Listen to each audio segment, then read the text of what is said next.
Hello everyone, this is Anushree And this is Medha, and we on behalf of the Beaming Notes team can't thank you enough for your overwhelming support over the past few years. It is because of your love and appreciation that we have been able to launch our very own YouTube channel. And we need your support this time as well. So go ahead, hit that subscribe button and show us some love. And now, let's head over to the video. Hey everybody, welcome to Beaming Notes, and today we're going to look at the critical analysis of the poem John Brown, a poem by Bob Dylan. Critical analysis. John Brown is an anti-war song written by Dylan in 1962. This song was never included in Dylan's official studio albums. It is basically a recorded song in the form of a ballad. This song consists of 12 verses written in a simple and easily comprehensible language. John Brown is a titular hero of Dylan's song. This song brings into limelight Dylan's deep-rooted pacifism. Literature has often glorified and romanticized war as a heroic deed. Writers have idealized war heroes, celebrated their triumphs, and disregarded the defeated enemies. However, after the World War, war poets in literature have significantly changed the perception about war by displaying the horrific aspects of war. Dylan in this poem tries to highlight the fatality of the war. He points out the tragic aspects of war. John Brown tells a story of a young soldier who was proudly sent off to war by his mother, expecting to find glory and recognition and win medals, but returned many months later in a distorted shape, all shot up.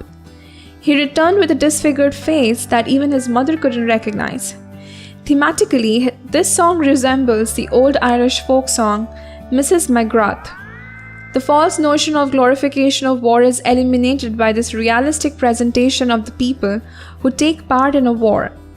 The young soldier tells his mother of all the horrors and terrors of his experiences on the battlefield. The critical use of dialogues between the mother and the son expresses different viewpoints in the song.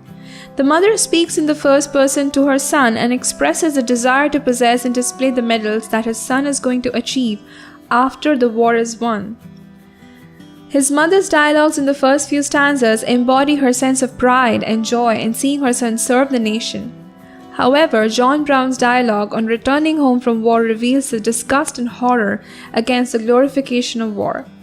But the thing that scared me most was when my enemy came close and I saw that his face looked just like mine.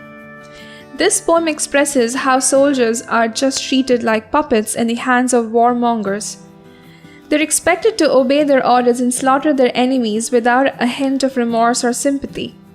The gruesome reality of war is vividly depicted in this song.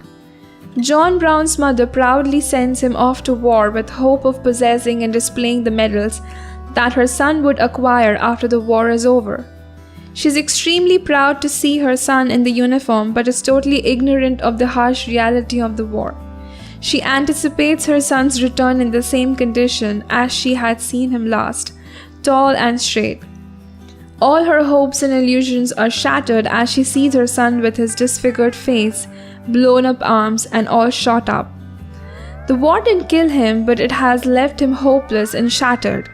He's unable to even gather his strength to speak in an audible and recognizable voice.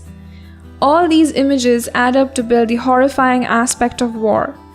The universality of this poem lies in the fact that it does not refer to any particular war as such. Any kind of war in any country is as terrible as it gets. Soldiers are affected both physically and psychologically in any war they participate in. Poetic devices. Alliteration. It is the close repetition of consonant sounds in a sentence. Instances of alliteration in the song are: to fight on a foreign shore, he stood straight, that I was just puppet in a play. Exclamation. Exclamation is an expression of a sudden cry or remark expressing strong emotion, surprise, or pain. For instance, "Oh Lord," not even recognize his face, while she couldn't even recognize his face. "Oh Lord, just like mine." Repetition. It is a literary device used to repeat the same words or phrases in order to emphasize an idea. For example, "O Lord, not even recognize his face, O Lord, just like mine." Irony. An instance of irony can be seen in the last paragraph of Bob Dylan's John Brown. The poem begins with an enthusiastic and positive note. John Brown's mother is extremely proud of him on seeing him in the uniform. She is proud of being mother of a soldier and asks him to bring medals after his victory on the battlefield. Ironically, when John returns from the war, he hands over the medals to his mother, but his condition is pathetic. The medal that was supposed to bring joy and pride to his mother only served to leave his mother in shock. So, did you find the video helpful? If so, please don't forget to hit that subscribe button and continue to encourage us more to deliver more such poem analysis and English language tips to help you to get set and ready for your examinations. All the best.